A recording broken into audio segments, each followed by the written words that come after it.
Welcome guys! In this tutorial we cover how to catch garfish from the shore. We'll start with where garfish can be found. We'll then cover the best conditions for them as well as where to cast for best results. We'll go over some ideal tackle and then cover some top garfish baits. Let's look at where we can find garfish. There are two main types of garfish, long-beaked and short-beaked. Here we only cover the long-beaked locations as they are the most likely species you'll encounter. In the UK, they are found all around the Isles, but are found in better number along the entire stretch of the western coastline, as well as throughout the south and southeast shoreline. On the continent they are found from Norway, all the way down to Portugal and throughout the Mediterranean. They can also be found in the Black Sea, the Baltic Sea, and the coasts around southern Iceland. So let's look at some of the better conditions that suit garfish.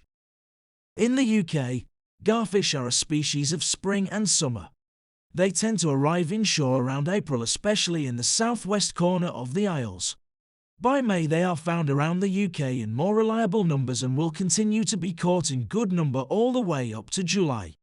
They can also be caught as late as September but will gradually be found more commonly in offshore waters. In terms of tides, deep water venues of any kind will fish well on any size of tide.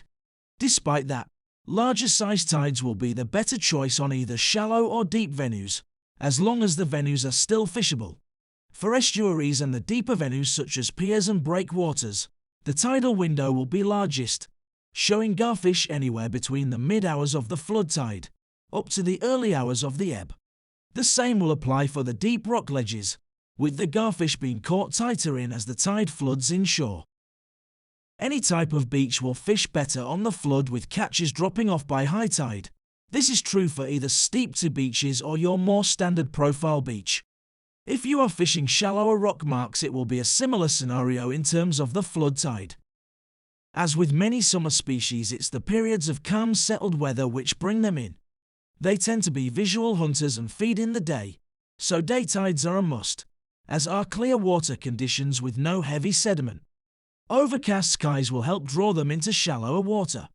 As with many predators, dusk and dawn are key feeding times when light levels are low.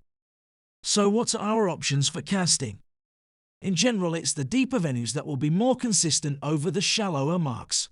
Despite this, when fishing deeper marks, garfish are not caught within the deeper zones as they actively feed in the top column of the water, no more than around 40 feet deep. Float fishing will be the main method on these venues, so short casting is all that's required. If you are fishing a steep-to beach, casts of around 20 to 30 yards can be all that you need to find where the fish are feeding. When fishing shallower marks, they feed closer to the seabed. On these types of venues, fishing near rocky ground where boulders are present can give you the edge. When fishing shallower venues, make sure to throw in some distance casting to help find fish. So what about rig choice? For the shallower marks, fishing with a standard beach caster setup with some decent weight to cast would be the way to go. The rod would obviously need to match the casting weight along with any mainline or shock leaders that are used. But when it comes to garfish, you will typically find fishing deeper venue types will be more productive, whether it be a man-made structure, rock ledge or a steep-to beach. So using a sliding float rig is ideal for this scenario. The heaviest setup you'll need for this would be a bass rod style setup that casts up to around 4 ounces. Though this would only be if you intend to use a multi-hook setup on the lower snood, in hope of landing multiple fish as they shoal.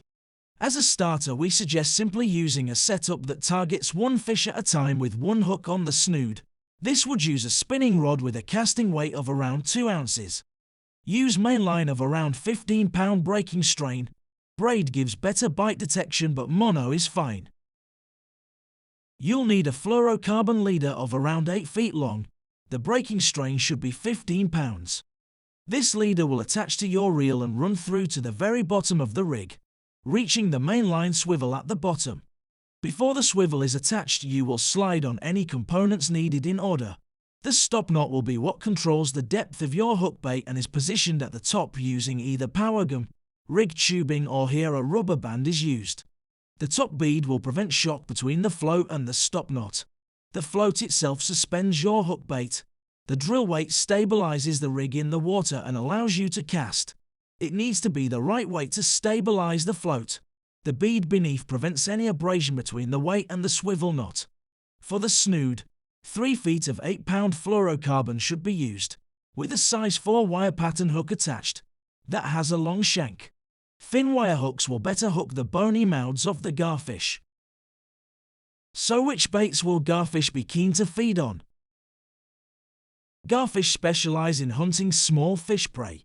This means by far the best baits to use are fish baits cut into small strips. Some top types to use are mackerel strips cut from the belly. The belly has a white coloration so gives great visual attraction. You can also use segments of sand eel cut to size. Other alternatives include small squid strip, as these present a similar shape and colour. Garfish are one of a number of species that respond very well to ground bait, so using this is highly recommended. If you would like to know more on how to make and use ground bait for sea fishing, we'll be including a video link at the end. Hi guys, just a quick reminder, if you like my videos and find that you are learning some useful tips, please do remember to click the subscribe button just under this video. Subscribing is completely free. There's no sign-up process as it's all done at the click of a button. Also do remember to hit the like button if you find a specific video interesting and helpful. Doing these things really does help support the channel and allows me to keep making more and more helpful videos that will hopefully make your sessions that much more enjoyable. Thanks so much guys. If you would like to know more on making and using ground bait for targeting garfish or any other top summer species, check out the link showing now. There's also a lot more useful content to be found on our channel page, including more guides on how to catch specific species, tackle guides, conditions guides and more. Simply click the channel name below this video to browse through our collection. Thanks again for watching. See you soon.